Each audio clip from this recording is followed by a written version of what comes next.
সেনাপ্রধান জনাব ওয়াকারুজ্জামান গতকাল কথা বলেছেন। বেশ লম্বা সময় ধরে কথা বলেছেন এবং এমন সব ইস্যুতে কথা বলেছেন যেগুলো বাংলাদেশের বর্তমান প্রাসঙ্গিক আলোচনার বিষয়। বলা বাহুল্য, তার এই বক্তব্যের সাথে সাথে আমরা তীব্র বিতর্কে মেতে উঠেছি। কেউ তাকে সমর্থন করছি, কেউ সমালোচনা করছি, কেউ তার এখতিয়ার নিয়ে প্রশ্ন করছি, কেউ তার বিচরণ করার চৌহদ্দি নিয়ে প্রশ্ন করছি। নানান রকম প্রশ্নে ছেয়ে গেছে আমাদের সামাজিক মাধ্যম, বিতর্ক চলছে। প্রায় বলি, খুব খারাপ পর্যায়ে যদি না চলে যায় বিতর্ক, অবশ্যই খুব স্বাস্থ্যকর জিনিস। তার বক্তৃতার অনেকগুলো দিক আছে। তিনি ওভারঅল খুব ভালো বক্তৃতা করেছেন, সব কিছু খুব ভালো বা সব কিছু খুব খারাপ, আসলে কোনোটিই নয়। খুবই প্রশংসনীয় যেমন কিছু বিষয় আছে, কিছু বিষয় নিয়ে আসলে কিছু সমালোচনারও জায়গা আছে। সমালোচনার চাইতে রাদার উনি আসলে ব্যাপারটা কিভাবে দেখছেন, কি দেখেছেন, কেন বলেছেন, কেন এসব ইস্যু নিয়ে কথা বলেছেন, কি বার্তা দিতে চেয়েছেন, সেগুলো নিয়ে আমার টেক একটু বলতে চাই। আমি বহুবার বলেছি, আবারও স্মরণ করিয়ে দিই, তার বক্তৃতাটা দেখবেন। তার বডি ল্যাঙ্গুয়েজ আমাদের কাছে অনেক বার্তা দিয়েছে, অনেক বার্তা দিয়েছে। তার বডি ল্যাঙ্গুয়েজ, তার ফেশিয়াল এক্সপ্রেশনস অনেক বার্তা। তার ভয়েস, তিনি যেভাবে কথা বলেছেন, তবে তার ভয়েসের ঢংটা আবার কারো কারো কাছে একটু মিসইন্টারপ্রেটেডও হতে পারে। কারণ একজন সৈনিক, একজন জেনারেল, যিনি বাংলাদেশ সেনাবাহিনীর প্রধান, তার বক্তৃতায় এক ধরনের কমান্ডিং টোন আছে, সেটা হয়তো স্বভাবগতভাবেই আছে। এটা একটু আমি আগে বলে নেওয়া দরকার বলে মনে করি। এটাকে কিছুটা হলো মিসইন্টারপ্রিটেশন হওয়ার সুযোগ আছে বলে আমি মনে করি। তিনি যা যা বলেছেন, প্রত্যেকটা ইস্যু নিয়ে একটু কথা বলতে চাই এবং সবচেয়ে গুরুত্বপূর্ণ যে জায়গাটা সম্ভবত সেটা নির্বাচন নিয়ে। কারণ সাম্প্রতিক সময়ে এটাই আমাদের সবচেয়ে বড় ডিবেটের ইস্যু এবং ভবিষ্যতেও সবচেয়ে বড় ডিবেটের ইস্যু হয়ে থাকবে বলে আমি মনে করি। তিনি কী কী নিয়ে কথা বলেছেন, আমি অনেক পত্রিকা তার বক্তৃতার পুরোটাই প্রায় টেক্সট হিসাবে দিয়েছে। সেই জায়গায় প্রথম তিনি এভাবে বলেছেন নিজেদের মধ্যে, এটাকেই অনেকে হেডলাইন করেছেন, একটু পড়ি, আমরা আমাদের মধ্যে মতের বিরোধ থাকতে পারে, চিন্তা চেতনার বিরোধ থাকতে পারে, কিন্তু দিন শেষে দেশ ও জাতির দিকে খেয়াল করে আমরা সবাই যেন এক থাকতে পারে, তাহলে এই দেশটা উন্নত হবে, এই দেশটা সঠিক পথে পরিচালিত হবে। না হলে আমরা আরও সমস্যার মধ্যে পড়ে যাব। বিশ্বাস করেন, ডোন্ট ওয়ান্ট টু হেড, ওইদিকে আমরা যেতে চাই না। এই জায়গায় যদি শোনেন, উনি খুবই ইমোশনাল ভঙ্গিতে এই বাক্যটা বলেছেন। তারপর তিনি বলছেন, আমি আপনাদের সতর্ক করে দিচ্ছি, পরে বলবেন যে আমি সতর্ক করিনি। যে আপনারা কারা, আমরা সেটা একটু খুঁজে দেখার চেষ্টা করব। আমি আপনাদের সতর্ক করে দিচ্ছি, আপনারা যদি নিজেদের মধ্যে ভেদাভেদ ভুলে একসাথে কাজ না করতে পারেন, নিজেরা যদি কাদা ছোঁড়াছুড়ি করেন, মারামারি কাটাকাটি করেন, এই দেশ এবং জাতির স্বাধীনতা, সার্বভৌমত্ব বিপন্ন হবে। খুব ভয়ঙ্কর কথা। আমি আজকে বলে দিলাম, নইলে আপনারা বলবেন যে আমি আপনাদের সতর্ক করিনি। আমি সতর্ক করে দিচ্ছি আপনাদের, এই দেশ আমাদের সবার, আমরা সবাই সুখে শান্তিতে থাকতে চাই। আমরা চাই না হানাহানি, কাটাকাটি, মারামারি। এই আপনারা কারা? আমরা এই মুহূর্তে পরস্পরের প্রতি ভেদাভেদ আছে, কাদা ছোঁড়াছুড়ি আছে, মারামারি কাটাকাটি আছে, মূলত রাজনৈতিক দল, একটা গ্রুপ, রাজনৈতিক দলের মধ্যে এক এক মতাদর্শের রাজনৈতিক দল আছে, আবার একটা রাজনৈতিক দল হয়নি কিন্তু দুটো সংগঠন, বৈষম্য বিরোধী ছাত্র আন্দোলন এবং জাতীয় নাগরিক কমিটি, তাদের মধ্যেও তারাও রাজনৈতিক দলের মতো বিহেভ করছিলেন। রাজনৈতিক দল 28 তারিখ ফর্মালি আসছে, তার আগেই করছিলেন এবং তারা সংঘাতে জড়িয়ে পড়ছিলেন, বিশেষত বিএনপির সাথে। অ্যাট দ্য সেম টাইম তাদের হয়ে নানান রকম লোকজন কথা বলছেন নানান জায়গা থেকে। এই মারামারি, হানাহানি, কাটাকাটি ভার্বালিও হচ্ছে। বেশ উত্তপ্ত বিতর্ক, উত্তপ্ত ভেদাভেদ আমরা দেখতে পাচ্ছি। তো সবার প্রতি উনি সতর্কবার্তা দিয়ে এটুকু প্রমাণ করছেন, আসলে সবাইকে এক কাতারেই অন্তত দেখছেন, একটু খুব জরুরি ব্যাপার। কাউকে কোনো এক্সট্রা প্রিভিলেজ দেওয়ার চেষ্টা করছেন না। যারা যারা করছে প্রত্যেককে, এর মধ্যে আসলে সবাই ইনক্লুডেড। সুতরাং এই সরকার, আমরা ধারণা করি, ইনফ্যাক্ট আমাদের প্রধান উপদেষ্টার পর তার একটা বক্তব্যের পর এটা অনেকটুকুই মনে হতে পারে যে ছাত্রদের দলের প্রতিও তারা সিম্প্যাথাইজ থাকবেন। ছাত্রদের প্রতি ডক্টর ইউনূস সিম্প্যাথাইজ, এটা আমরা প্রথম থেকেই দেখছি। কিন্তু জেনারেল ওয়াকার এই ক্ষেত্রে তাদেরকে কোনো এক্সট্রা ছাড় দেবেন এরকম মনে হয় না, অন্তত তার বক্তব্যে। অরাজক পরিস্থিতির সুযোগ নিচ্ছে অপরাধীরা। তিনি বলছেন দেশে আইনশৃঙ্খলা রক্ষা করার কথা। তিনি বলেন দেশে আইনশৃঙ্খলার পরিস্থিতি খারাপের পেছনে বেশ কিছু কারণ আছে। প্রথম কারণটা হচ্ছে যে আমরা নিজেরা হানাহানির মধ্যে ব্যস্ত, একজন আরেকজনের বিরুদ্ধে বিষোদ্গারে ব্যস্ত। এটা একটা চমৎকার সুযোগ অপরাধীদের জন্য। আমরা যেহেতু একটা অরাজক পরিস্থিতির মধ্যে বিরাজ করছি, তারা খুব ভালোভাবেই জানে যে এই সময় যদি অপরাধ করা যায় তাহলে এ থেকে পরিত্রাণ পাওয়া সম্ভব। সেই কারণেই অপরাধগুলো হচ্ছে। আমরা যদি সংগঠিত থাকি, একত্রিত থাকি, তাহলে অবশ্যই সম্মিলিতভাবে মোকাবেলা করা সম্ভব, উইচ ইজ ভেরি রাইট। আমরা নিজেরাই যখন নিজেদের মধ্যে ফাইট করতে থাকবো, তার মধ্যে অপরাধ বাড়বে। এমনকি শুধু চুরি ডাকাতি না, কোনো একদিন যদি দুই পক্ষ সংঘাতে জড়িয়ে পড়ে, যেমন কুয়েটে হলো কিছুদিন আগে, একই ধরনের ঘটনা যদি আরও কোনো জায়গায় হয়, সেখানে আওয়ামী লীগ লাঠি সোটা অস্ত্রপাতি নিয়ে নেমে যাবে, কোনো রকম কোনো সন্দেহের কিছু নাই। সুতরাং আমরা সতর্ক থাকবো। কিন্তু এই পর্যায়ে এসে তিনি খুবই গুরুত্বপূর্ণ একটা কথা বলেছেন। তিনি বলছেন police, RAB, BGB, DGFI, NSI এগুলো দেশের জন্য অত্যন্ত গুরুত্বপূর্ণ কাজ করেছে অতীতে, খারাপ কাজের সাথে অসংখ্য ভালো কাজ করেছে। তার মানে আমি ওনার বক্তব্যটা শুনেছি, উনি জাস্ট দায় সারা গোছের বলেছেন তা না, উনি এটা মিন করেই বলেছেন যে তারা খারাপ কাজ করেছেন, কিন্তু খারাপ কাজের সাথে ভালো কাজ করেছেন। উনি এটাকেই হাইলাইট করার চেষ্টা করেছেন, আবার ওটা স্বীকারও করছেন। আজকে যে দেশের স্থিতিশীলতা, দেশটাকে যে এত বছর স্থিতিশীল রাখা হয়েছে, এর কারণ সশস্ত্র বাহিনীর বহু সেনা সদস্য, সিভিলিয়ান সবাই মিলে এই অর্গানাইজেশনগুলোকে, অসামরিক সামরিক সবাই মিলে এই অর্গানাইজেশনগুলো এফেক্টিভ রেখেছে। সেই জন্য আজকে এতদিন ধরে আমরা একটা সুন্দর পরিবেশ পেয়েছি। এর মধ্যে যারা কাজ করেছেন, অপরাধ করে থাকে, সেটা শাস্তি হবে, অবশ্যই শাস্তি হতে হবে, না হলে এই জিনিস আবার ঘটবে। আমরা সেটাকে বন্ধ করতে চাই চিরতরে, কিন্তু তার আগে মনে রাখতে হবে আমরা এমনভাবে কাজটা করব এই সমস্ত অর্গানাইজেশনগুলো যেন আন্ডারমাইন না হয়। জেনারেল ওয়াকারুজ্জামান বলেন আজকে পুলিশ সদস্য কাজ করাচ্ছে না, একটা বড় কারণ বিরুদ্ধে মামলা, অনেকে জেলে, RAB, BGB, DGFI, NSI panicked, বিভিন্ন দোষারোপ, গুম, খুন ইত্যাদি তদন্ত চলছে। অবশ্যই তদন্ত হবে, দোষীদের বিচারের আওতায় আনা হবে। এমনভাবে কাজ করতে হবে যাতে আন্ডারমাইন না হয়। এই অর্গানাইজেশনগুলো যদি আন্ডারমাইন করে আপনারা মনে করেন যে দেশের শান্তি শৃঙ্খলা বিরাজ করবে, সবাই শান্তিতে থাকবে, এটা হবে না, সেটা সম্ভব না। আমি আপনাদের পরিষ্কার বলে দিচ্ছি। এই আপনারা কারা? একটা কথা খুব স্পষ্ট, সেটা উনি ওনার বক্তব্যেও বলছেন, সেটা হলো এই বাহিনীগুলোর বিরুদ্ধে নানা রকম ভয়ঙ্কর মানবাধিকার লঙ্ঘনের ঘটনা এসছে। গুম, বিচার বহির্ভূত হত্যাকাণ্ড, কাস্টোডিয়াল টর্চার, হেফাজতে নির্যাতন, মিথ্যা মামলা, গায়েবী মামলা, কি না আসলে। সুতরাং এই বাহিনীগুলো বিভৎস পরিস্থিতিতে চলে গেছে, সুতরাং তাদের বিচারও হতে হবে। কিন্তু তিনি বলছেন যে এটা খুব সফিস্টিকেটেড ওয়েতে হতে হবে। তার বক্তব্যের মধ্যে এটা আছে যে এটা খুব সফিস্টিকেটেড ওয়েতে হচ্ছে না, তার কথার রিডিং বিটুইন লাইন্স কিন্তু সেটা। তো এই আপনারা আন্ডারমাইন করার কথা, এটা কি সরকার? এটা কি অন্য অনেকে যে দাবি তুলছেন? আমি তো দেখলাম যে ডিজিএফআই বিলুপ্ত করার দাবি অনেকে তুলেছেন। আমি নিজে র্যাব বিলুপ্ত করার দাবি তুলেছি। কেউ ডিজিএফআই বা এনএসআই এর প্রতিষ্ঠান সবগুলোকে বিলুপ্ত করে দিতে বলছেন। একটা রাষ্ট্রে গোয়েন্দা সংস্থা লাগবে না, এর চেয়ে কোনো হাস্যকর কিছু হতে পারে না। যাই হোক, তিনি যেটা বলছেন যে এখন এটা সত্য যে এই ধরনের সংস্থাগুলো যদি তীব্র আতঙ্কে কাজ করে, তীব্র আতঙ্কের মধ্য দিয়ে যায়, তাহলে তার পক্ষে আসলে এই যে দায়িত্ব তারা পেয়েছেন সেগুলো ঠিকঠাক মতো কাজ করবে না। আমি মনে করি আপনার মাধ্যমে যারা ওয়াকার সরকারকে বুঝিয়েছেন, এবং তিনি অন্য যারা এটার বিরুদ্ধে দাঁড়াচ্ছেন তাকেও বুঝিয়েছেন। উনি এই যে ঢঙে আপনি বলছেন, আপনাদের বলছেন, এর আগেও যখন হানাহানি, মারামারি, কাটাকাটির কথা বলছেন, ভালো হতো আমরা শব্দটা ব্যবহার করলে। আমরা যদি নিজেদের মধ্যে মারামারি, কাটাকাটি, হানাহানি করি তাহলে এটা হবে, আমরা যদি এগুলো করি তাহলে আমার মনে হয় সফটার হতো।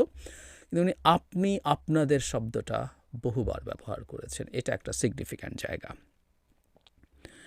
তারপর বলছেন শুধু যে সেনাবাহিনীর না উল্লেখ করে তিনি বলছেন যে তারা খুবই চেষ্টা করছেন, 2 লাখ পুলিশ আছে, 30,000 মিলিটারি আসে, তারা আসে যায় ইত্যাদি ইত্যাদি। এখন তারা দিনরাত চেষ্টা করছেন। এই প্রসঙ্গে তিনি বলেন এখানে যেসব উচ্ছৃঙ্খল কাজ হয়েছে সেটা আমাদের নিজস্ব তৈরি, এটা আমাদের নিজস্ব ম্যানুফ্যাকচার্ড, আমরা নিজেরা এগুলো তৈরি করেছি। বিপরীতমুখী কাজ করলে দেশকে কখনো শান্তি শৃঙ্খলা আসবে না, এই জিনিসটা আপনাদের মনে রাখতে হবে। আমি নির্বাচনের প্রসঙ্গটায় আসবো, যেটা সবচেয়ে জরুরি, কিন্তু তার আগে সেনাবাহিনীর প্রতি আক্রমণ করবেন না। তিনি বলছেন একটা জিনিস আমি দেখতে পাচ্ছি কমন জিনিস, সেনাবাহিনী ও সেনাপ্রধানের প্রতি বিদ্বেষ কারো কারো। কী কারণে আমি আজ পর্যন্ত সেটা খুঁজে পাইনি। কারণটা অবশ্য আমরা জানি, আমরা বলবো, আমি বলেছিও আমার আগের একটা ভিডিওতে। তিনি বলেন, আমরা হচ্ছে একমাত্র ফোর্স যেটা আপনাদের জন্য কাজ করে যাচ্ছি, দাঁড়িয়ে আছি প্ল্যাটফর্মে। একমাত্র ফোর্স না বলাটাই ভালো হতো। অফকোর্স নেভি অ্যান্ড এয়ারফোর্স উনি বলছেন যে তারাও আছে, আমাদের সাহায্য করেন, আমাদের আক্রমণ করবেন না, আমাদের অনুপ্রাণিত করেন, আমাদের উপদেশ দেন, আমাদের প্রতি আক্রমণ করবেন না, উপদেশ দেন, আমরা অবশ্যই ভালো উপদেশ গ্রহণ করব, আমরা একসঙ্গে থাকতে চাই এবং দেশ ও জাতিকে এগিয়ে নিয়ে যেতে চাই। এটা সত্য যে আক্রমণের মতো পরিস্থিতি আছে, কিন্তু সেগুলোকে আসলে আমার মনে হয় সমালোচনা হিসাবে ধরা দরকার।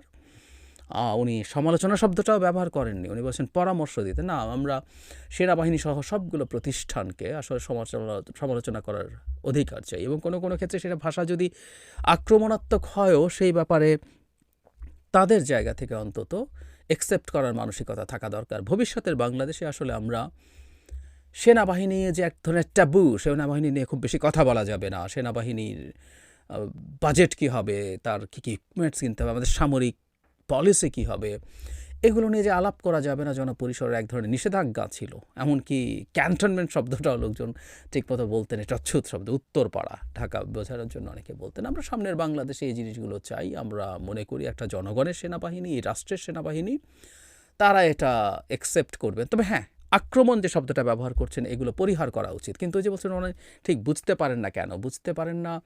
উনি বুঝতে পারেন আসলে, উনি এই দেশের মিলিটারি চিফ, উনি অত্যন্ত খোঁজ খবর রাখা মানুষ, জ্ঞান বুদ্ধি এবং অ্যানালাইটিক্যাল এবিলিটিও তার যথেষ্ট আছে বলে আমি মনে করি।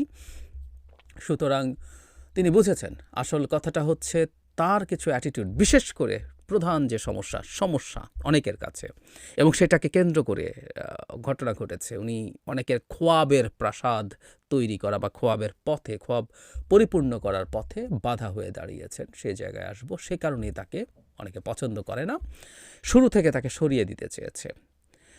এবার নির্বাচনের প্রসঙ্গে বলছেন উনি, আমরা দেশে একটা ফ্রি, ফেয়ার অ্যান্ড ইনক্লুসিভ ইলেকশনের জন্য সামনের দিকে ধাবিত হচ্ছে। তার আগে যেসব সংস্কার প্রয়োজন অবশ্যই সরকার এদিকে হেল্প করবে। আমি যতবারই ডক্টর ইউনূসের সঙ্গে কথা বলেছি, he completely agrees with me, there should be free, fair and inclusive elections. খেয়াল করি, ইনক্লুসিভ শব্দটা দুবার বলেছেন, একবার নিজে বলেছেন, এরপর উনি বলছেন ডক্টর ইউনূসের সাথে যতবারই কথা বলেছেন তিনিও এটাই চেয়েছেন। তাহলে দুটো ব্যাপার, একটা হচ্ছে নির্বাচন হবে, নির্বাচনী প্রধান টার্গেট ডক্টর ইউনূসের, এবং তার অ্যাটলিস্ট ডক্টর ইউনূস তার সাথে যখন কথা বলেছেন সেটা বলেছেন। কিন্তু ইনক্লুসিভ শব্দটা বলতে আসলে কি বোঝায়?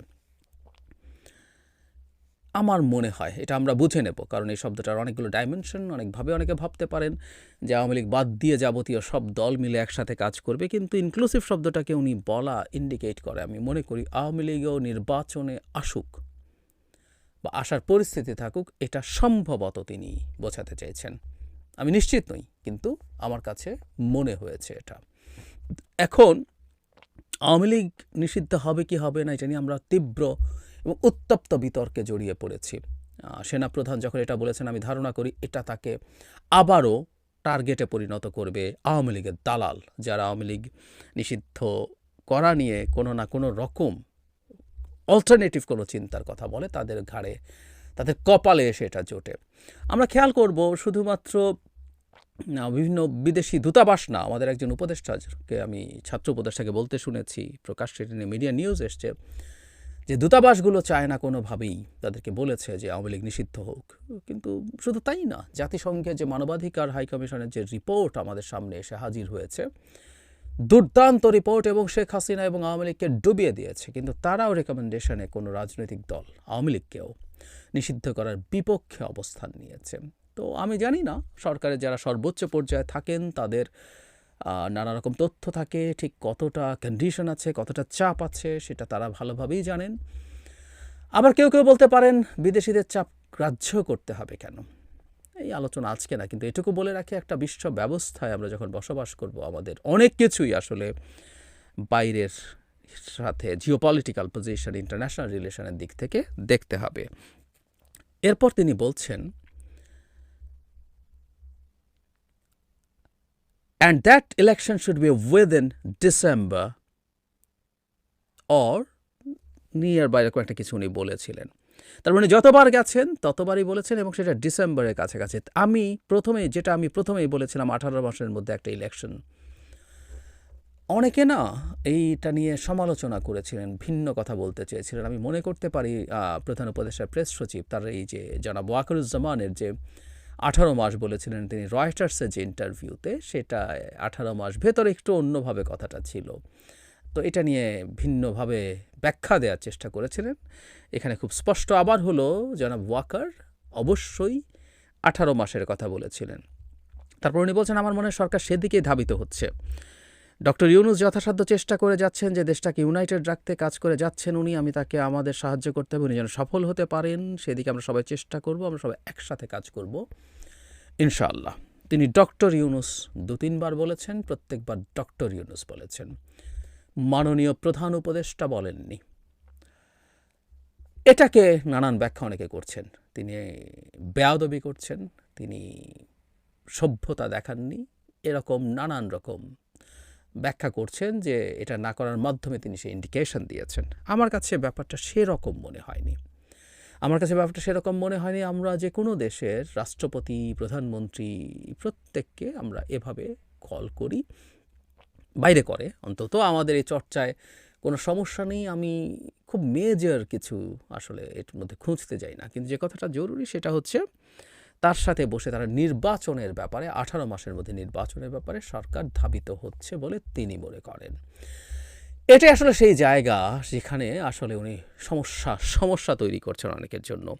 অনেকে স্বপ্নের খোয়াবের প্রাসাদ তৈরি করছিল নির্বাচনটাকে পিছিয়ে দেয়া, এরপর কোনো না কোনো ফর্মে, সেটা সরাসরি সামরিক অভ্যুত্থান, সেটা সিভিল মুখোশে সামরিক অভ্যুত্থান, কিংবা সোকল্ড বিপ্লবী সরকার গঠনের মাধ্যমে তারা চেষ্টা করবে। এবং জনাব ওয়াকার প্রথম দিন থেকে এই ব্যাপারটা নিয়ে বিরোধিতা করেছেন বা বিরুদ্ধে দাঁড়িয়েছেন বলে আমি তার বক্তব্য অন্তত দেখতে পাচ্ছি। একই কথা, যখন প্রথম সরকার গঠিত হয় তখন কিছু মানুষজন একটা বিপ্লব বলে অহেতুক একটা গণঅভ্যুত্থানকে বিপ্লব ট্যাগ দিতে গেছেন, ডিফাইন করতে চেয়েছেন এবং একটা বিপ্লবী সরকার তৈরির আলাপ তুলেছিলেন। সেখানেও তিনি সম্ভবত বাড়া ভাতে ছাই দিয়েছিলেন। সো তার উপরে ক্ষোভ বিক্ষোভ আরও বাড়বে, আবারও বাড়বে, কোনো সন্দেহ নাই। এবং উনি টার্গেটে পরিণত হবেন, কারণ উনি ওনার অবস্থান এখন অনেকটা স্পষ্ট করেছেন। আমি গতকালই একটা ভিডিওতে বলেছি যে সামনে যত দিন যাবে নির্বাচন প্রশ্নে আসলে আমাদের আলাপটার নানান দিক থাকবে, ওনাকে আরও স্পষ্ট অবস্থান নিতে হবে। ইনফ্যাক্ট তিনি নিয়েছেন শুধু নির্বাচন, আরও অনেকগুলো ইস্যুতে কথা বলেছেন এবং অনিবার্যভাবেই কিছু কথা না বললেই ভালো হতো, এগুলো আমরা খুব সহজ বলে মনে করি না। উনি মেসেজ দিয়েছেন এবং যে আপনার বলে যে কথাগুলো বলেছেন সেগুলোতে ওনাকে টাফ মনে হচ্ছে, অ্যারোগেন্ট মনে হচ্ছে টু সাম এক্সটেন্ট, এবং কেউ কেউ বলছেন মানুষকে বা জনগণকে এক ধরনের হুমকি দিচ্ছেন। আমি ঠিক হুমকি হিসাবে এগুলো দেখি না। আমি শুরুতেই যে কথাটা বলে নিয়েছিলাম, একজন সেনাপ্রধান, তার কথার যে ধরন আছে তিনি সেভাবেই কথা বলেন। হয়তোবা তিনি যখন পাবলিকলি অ্যাড্রেস করছেন সেটা কাটিয়ে উঠে করতে পারলে ভালো হতো, কিন্তু দীর্ঘদিনের মানুষ যেভাবে করে থাকেন সেটা আসলে অনেক সময় হয়ে ওঠে না, সেটাই হয়তো হয়নি। আমি মোটের ওপরে তার অত্যন্ত গুরুত্বপূর্ণ এবং সিগনিফিক্যান্ট কতগুলো কথাকে আমি সিরিয়াসলি নিতে চাই এবং আমি মনে করি আমাদের এই প্রেক্ষাপটে তিনি আমাদেরকে তার অবস্থানটা পরিষ্কার করা দরকার ছিল, উনি এটা করেছেন। এবং কেউ কেউ প্রশ্ন করতেই পারেন, আমিও এই প্রশ্নটাকে ভ্যালিড প্রশ্ন মনে করি, কিন্তু এটার উত্তরও আছে। ভ্যালিড প্রশ্নটা হচ্ছে, একজন সেনাপ্রধানের এই বক্তৃতাটার পুরো নেগেটিভ জায়গা যদি বলি, ওনাকে আমরা একটা আলাদা এন্টিটি হিসাবে দেখতে পারি। উনি সরকার নন, উনি সরকারের অংশ নন, উনি আলাদা একটা কিছু। তত্ত্বাবধায়ক সরকার আছে, জনগণ আছে, সেনাবাহিনী এবং সেনাপ্রধান আছে, পরে আমরা সামরিক বাহিনীও যদি হিসাবে যোগ করে নিই। সো আলাদা একটা এন্টিটি, যে এন্টিটি আবার অন্যদের সাথে কথা বলছেন, নেগোশিয়েট করছেন, তাদেরকে নানা রকমভাবে সতর্ক করছেন, চাপ দিচ্ছেন, সেটা মনে হচ্ছে। আবার একই সাথে আমরা বলবো বাস্তবতা এই যে এই মুহূর্তে আমাদের সেনাবাহিনী আসলে টু সাম এক্সটেন্ট ঠিক সরকারেরই পার্ট এতটা না, এটা টেকনিক্যালি ব্যাপারটা তাই, কিন্তু তাদের কিছুটা ভিন্ন মত, ভিন্ন চিন্তা, স্বতন্ত্র, ভিন্ন বলবো না, স্বতন্ত্র চিন্তা, স্বতন্ত্র মত এরকম আছে। এবং এটারই বহিঃপ্রকাশ আমরা দেখছি। এটাকে আমরা সমালোচনা করতে পারি, এটাকে প্রশংসাও করতে পারি, কিন্তু এটা আছে, এটা এক্সিস্ট করছে। এটা তার বক্তব্যে বিভিন্ন সময় সেই শুরু থেকে দেখছি, এখনও আছে। কিন্তু সোফার এটা যতদিন আমাদের জনগণের স্বার্থে থাকবে, রাষ্ট্রের স্বার্থে থাকবে, দেশের গণতান্ত্রিক উত্তরণের পথে থাকবে, ততদিন পর্যন্ত এই জিনিসটা আমাদের কাছে পজিটিভ হওয়াই উচিত। সো ওভারঅল যা হয়েছে এটাকে আমি স্বাগত জানাই। তিনি তার এই অবস্থান প্রকাশ করার মাধ্যমে অনেকের খোয়াবের প্রাসাদ, এটা ভূমিকম্পের মতো ছিল, সেই ভূমিকম্পে অনেকের খোয়াবের প্রাসাদ ভেঙে গেছে। এই ভাঙাগুলো দরকার ছিল, কিন্তু আমি মনে করি তার সতর্ক থাকা দরকার। তার বিরুদ্ধে নানা রকম প্ল্যান্ড ক্যাম্পেইন আবার হবে, শুধু অনলাইন না, রাস্তাতেও নামতে। আমি অবাক হব না রাস্তায় যদি অনেকে নেমে সেনাপ্রধানের পদত্যাগ দাবি করা শুরু করেন। এই ঘটনাগুলো ঘটার সম্ভাবনা আছে। আমাদের এই সামনের পথগুলো খুবই টাফ দেশের জন্য, জাতির জন্য, এবং এই সময় সেনাবাহিনী এবং সেনাপ্রধান তাদের যে দায়িত্ব আছে, যে দায়িত্বের